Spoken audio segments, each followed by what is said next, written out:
estimés collègues du Sénat, président du Sénat, et au mien propre, la bienvenue dans cette salle des congrès du Palais du Peuple à l'occasion de votre adresse à la Nation.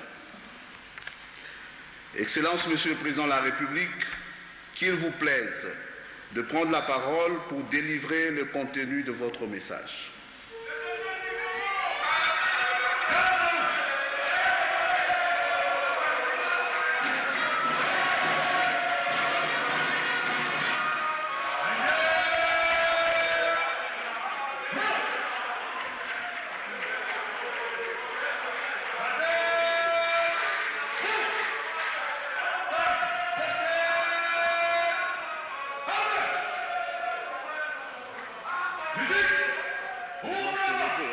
On doit se lever pour...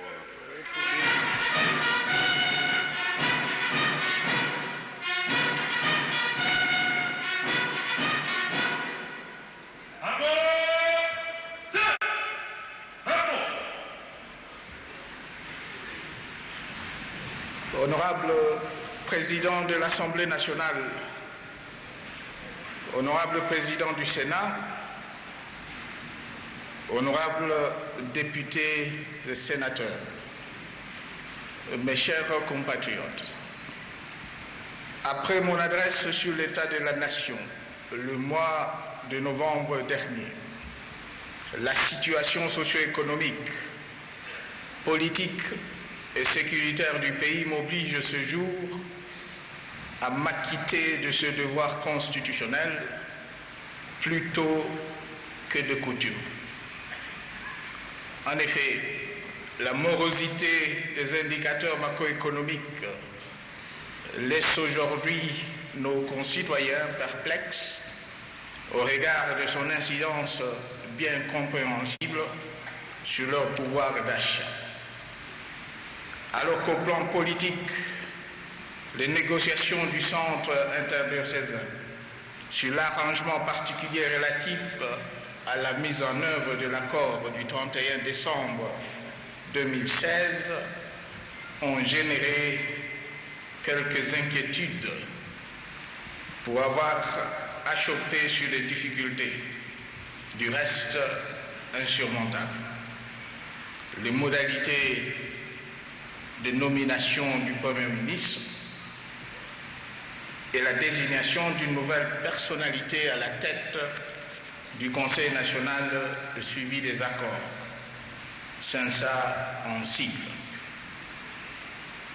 Aussi, les dernières évolutions dans le Kasaï central et ses environs sont-elles restées marquées au plan sécuritaire par les actes de barbarie inacceptables et condamnables, dont la profanation et le saccage de nombreux édifices religieux, le viol et la décapitation de nombreuses femmes, d'une centaine d'éléments de nos forces de police et de l'armée, ainsi que celles de plusieurs civils et 2 experts des Nations Unies. En leur mémoire et en celle de tous les fils et filles de ce pays qui nous ont quittés en ce début d'année 2017, sous le drapeau ou de mort naturelle, dont le président de l'UDPS, M. Étienne Tshisekedi Wamulumba, je vous invite à observer 1 minute de silence.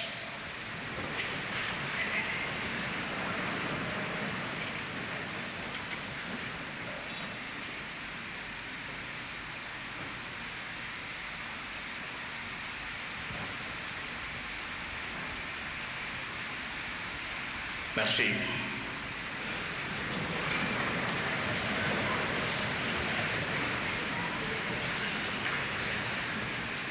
Honorable Président de l'Assemblée nationale, Honorable Président du Sénat, Honorables députés et sénateurs,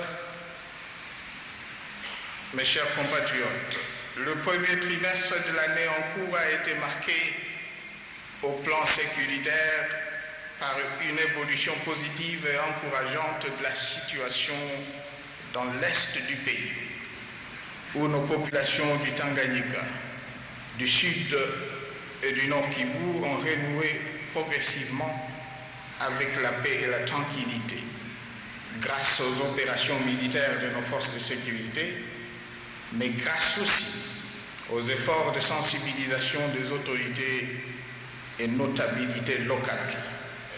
Ces actions doivent se poursuivre pour atteindre l'objectif d'une paix durable. Le temps de se réjouir un instant à juste titre de ce vent favorable. L'épicentre de l'insécurité se déplaça vers le centre du pays, où un conflit coutumier a dégénéré en violence meurtrière aveugle, entretenue par les milices muées en terroristes, violents, tuant, brûlant et détruisant tout sur leur passage. Il s'agit là, vous vous en doutez, d'une situation aujourd'hui au cœur de nos profondes préoccupations. L'énigme du départ, au contour coutumier, a été dénouée à travers un processus politique et administratif initié par le gouvernement central. Face aux atrocités inacceptables commises sur des victimes innocentes et en raison de la persistance de troubles à l'ordre public, mettant en péril la paix et la stabilité du pays, il ne nous reste plus qu'à déférer à notre obligation constitutionnelle, celle de rétablir l'autorité de l'État dans cette partie de la République par tous les moyens légaux possibles. C'est ici le sens des ordonnances que je viens de signer, mettant en place un secteur opérationnel dans le Kasaï.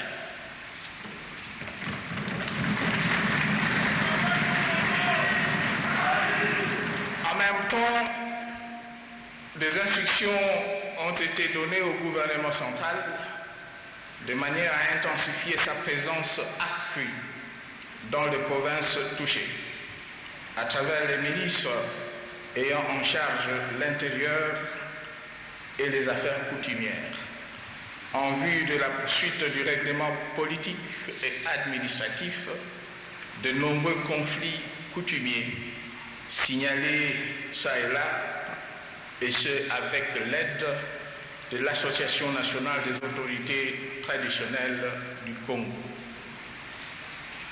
Il est clair que les responsables présumés de toutes les exactions et crimes graves sur les civils, dont à ce jour 7 militaires des forces armées, déjà aux arrêts, répondront de leurs actes devant la justice.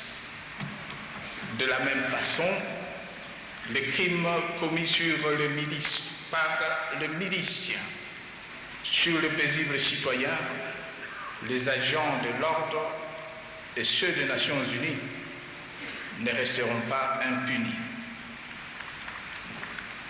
Leurs auteurs, qui font eux aussi déjà l'objet des enquêtes judiciaires au niveau des parquets et auditorat militaires compétents, devront être sanctionnés conformément à la loi.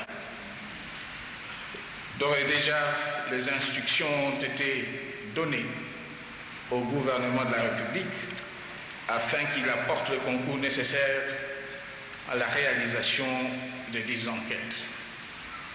En attendant, je lance un appel au calme dans le Kasaï central et j'invite les quelques jeunes entraînés dans des aventures sans lendemain, aux conséquences dévastatrices pour nos populations de provinces affectées, à déposer les armes et à cesser leurs actions criminelles.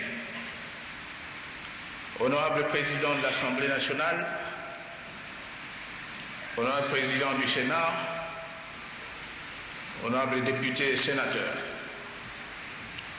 je me fais le devoir de rappeler, une fois de plus, la fragilité des fondamentaux de notre tissu économique, tourné essentiellement vers le secteur tertiaire, et marqué d'une part par l'importation de biens de première nécessité consommés par les Congolais et que nous ne produisons pas, et d'autre part par l'exportation de matières premières vers le pays industrialisé, source de nos principales recettes budgétaires, mais dont la fixation de cours échappe à notre contrôle. Il va sans dire que tant que nous ne changerons pas ce paradigme, dont notre économie restera fragile et fera continuellement les frais des surbaussauts de la conjoncture économique internationale. Dans le même ordre d'idées, tant que notre système fiscal sera écrasant, discriminatoire et truffé d'une parafiscalité lourde, le climat des affaires ne sera pas propice à l'investissement productif ni civisme fiscal. Aujourd'hui, nous avons pris la mesure du défi. Il nous faut agir sans plus attendre. En plus des investissements publics légitimes, l'option est donc définitivement levée de promouvoir le soutien au secteur privé productif à travers particulièrement l'appui direct aux petites et moyennes industries et aux petites et moyennes entreprises, spécialement celles engagées dans l'agro-industrie, inscrivant leurs activités dans le cadre des chaînes de valeur.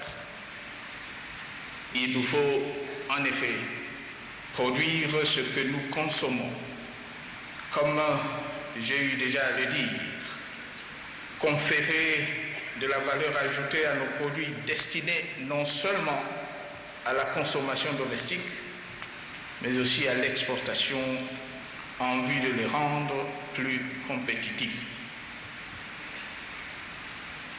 Notre pays ne saurait plus indéfiniment être ce grand marché offrant l'opportunité d'affaires et d'emploi au peuple de pays tiers au détriment de sa propre population et de son économie.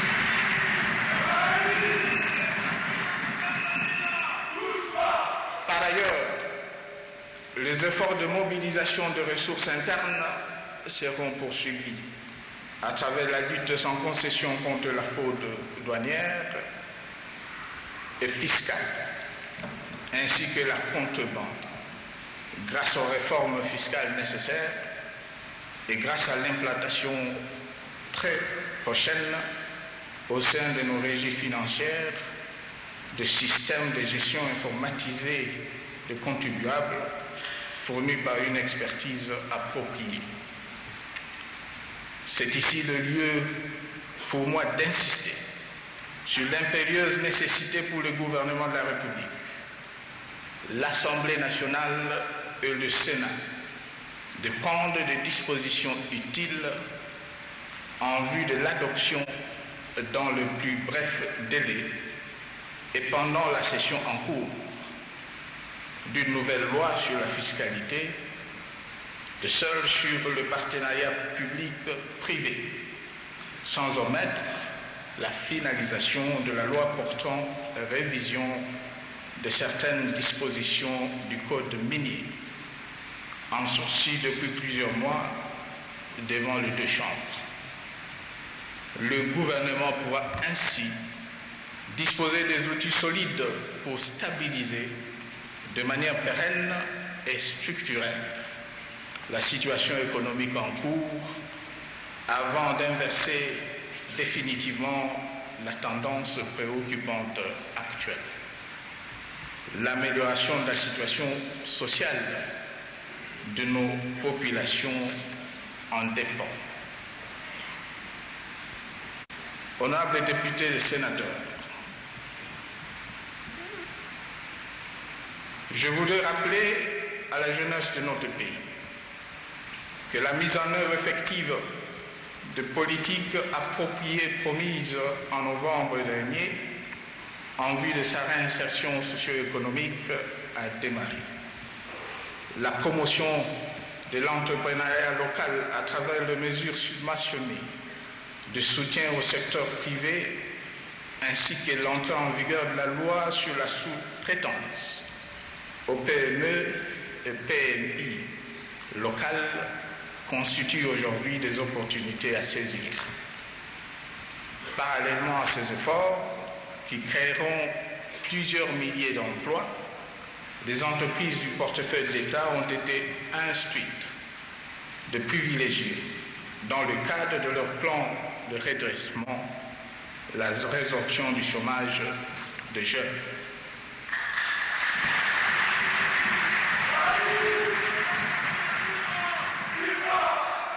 Quant aux agents et fonctionnaires de l'État, civils et militaires, le processus engagé de l'amélioration de leurs conditions de vie sera poursuivi grâce aux réformes relatives à la maîtrise des effectifs et de la masse salariale qui permettront en dernier ressort la réaffectation des économies réalisées au réajustement progressif de leur traitement.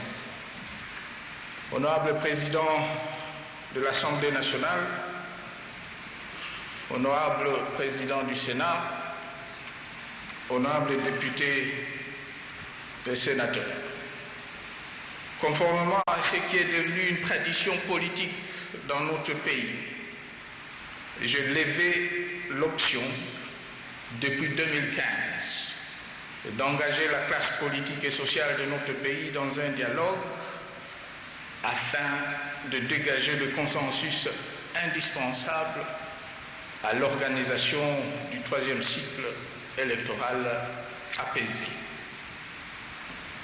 Cette initiative faisait suite du reste aux efforts entrepris dans le même sens en 2012, lorsqu'à la recherche du consensus national, en vue de défendre la patrie contre le pseudo-rébellion, j'avais convoqué les concertations nationales, ayant permis de renforcer notre cohésion en tant que nation et de soutenir d'une seule voix notre armée engagée dans les opérations de défense de la patrie.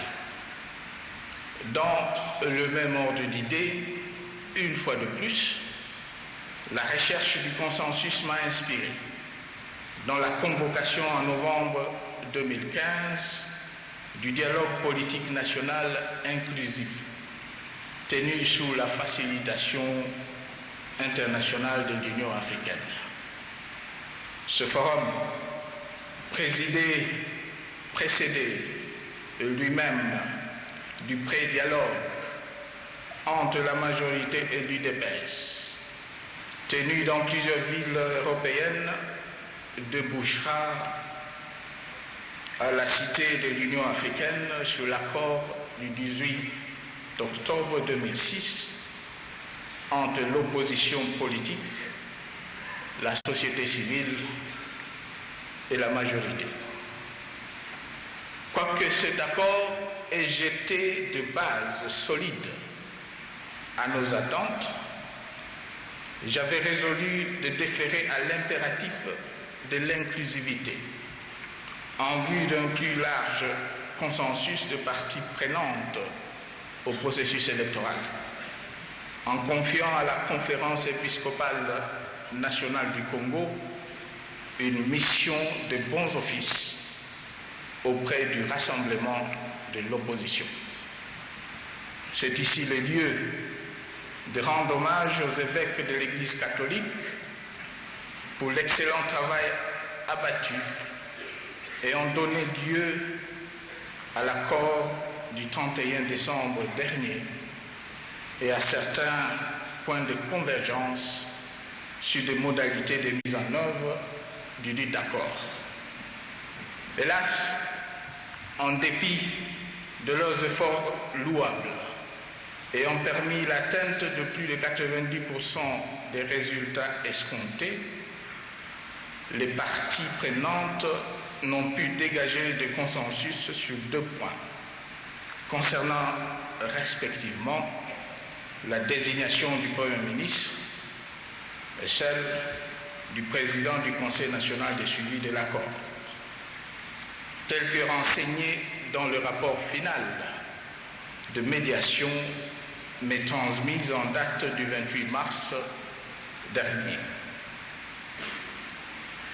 Honorable Président de l'Assemblée nationale, Honorable Président du Sénat, Honorables députés et sénateurs, j'aimerais rappeler une fois de plus que l'objectif poursuivi en organisant le dialogue reste l'organisation des élections.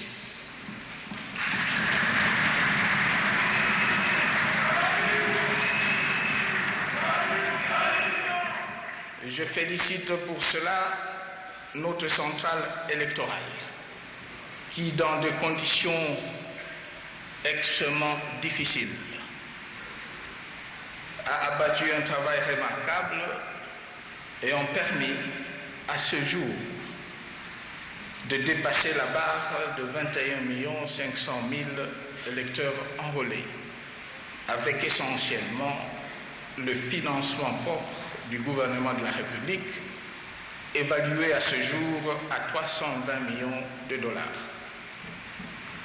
Je voudrais annoncer solennellement à notre peuple que des élections auront bel et bien lieu.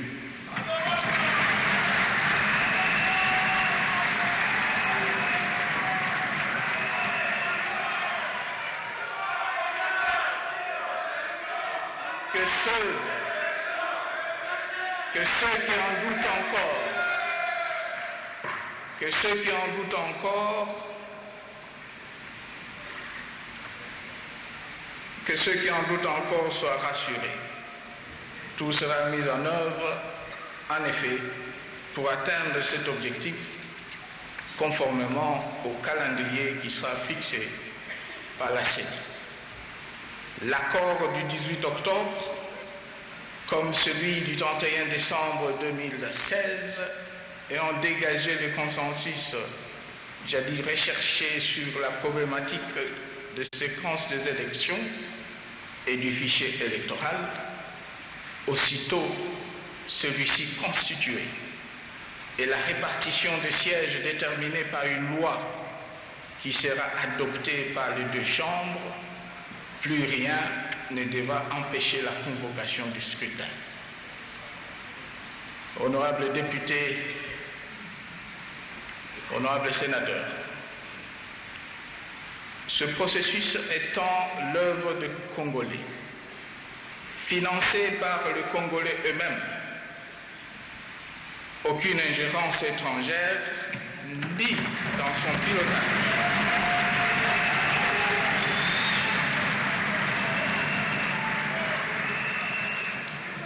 Aucune ingérence étrangère, ni dans son pilotage, moins encore dans son déroulement, ne sera tolérée.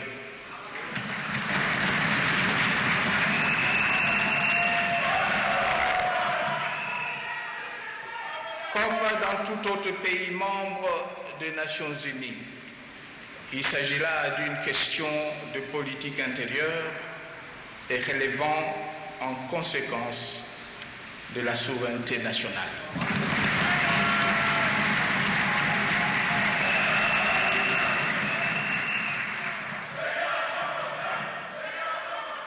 Et notre devoir, c'est bien celui de défendre justement l'indépendance et la souveraineté nationale.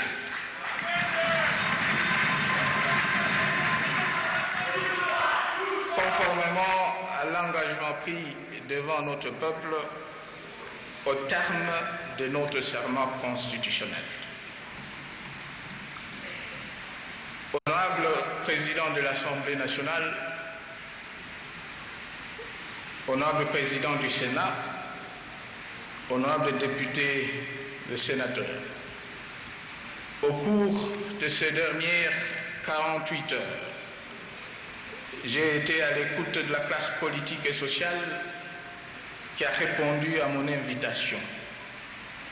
J'ai noté une convergence de vues, notamment sur l'urgence qu'impose le règlement de 2 points relatifs à la mise en œuvre de l'accord, spécialement en ce qui concerne la question de la désignation d'un nouveau Premier ministre.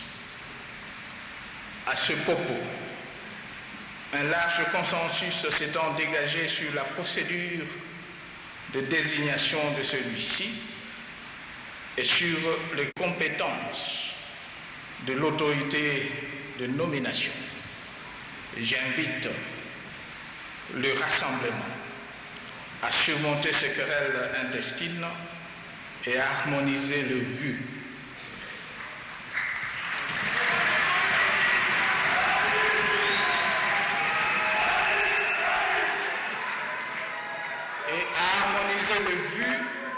Sur la liste des candidats Premier ministre ayant le profil requis et convenu comme souhaité depuis plusieurs mois. Et ceci en vue d'accélérer le processus de formation du nouveau gouvernement d'union nationale.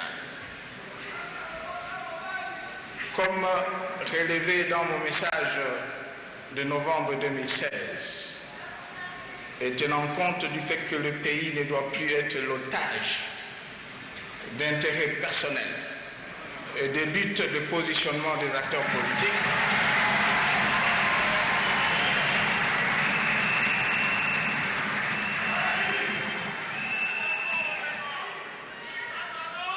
comme relevé dans mon message de novembre 2016, et tenant compte du fait que le pays ne doit plus être l'otage d'intérêts personnels et de luttes de positionnement des acteurs politiques, le Premier ministre sera impérativement nommé dans les 48 heures.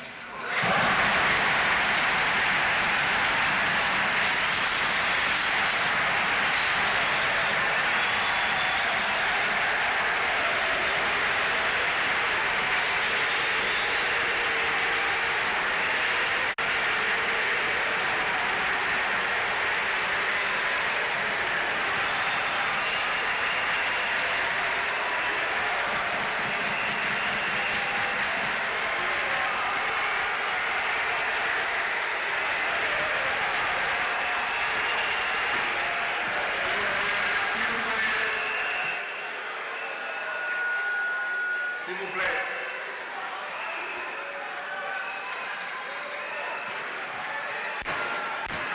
S'il vous plaît, suivez le message du président de la République. S'il vous plaît. Quant à la présidence du Conseil national de suivi de l'accord, je demande aux 2 chambres du Parlement d'adopter rapidement la loi organique y relative, en même temps que j'en appelle à l'accélération des tractations au sein de la classe politique en vue de la désignation dans la foulée, dès l'entrée en fonction du nouveau gouvernement, d'une personnalité consensuelle devant présider cette structure.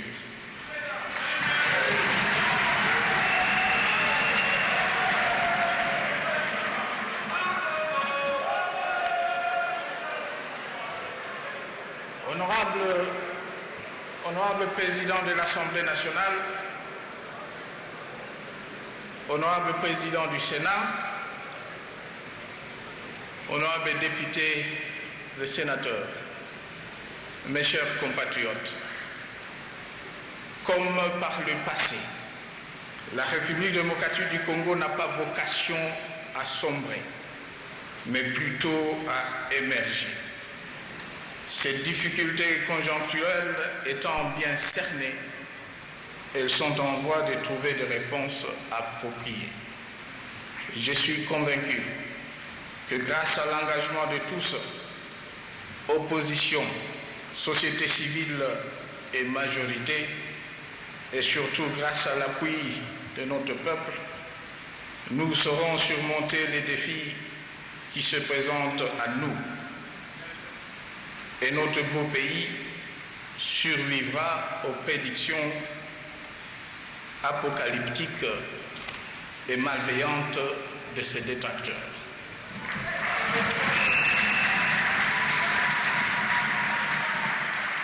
Honorable Président de l'Assemblée nationale, Honorable Président du Sénat, Mesdames et Messieurs, que Dieu bénisse notre pays. Je vous remercie.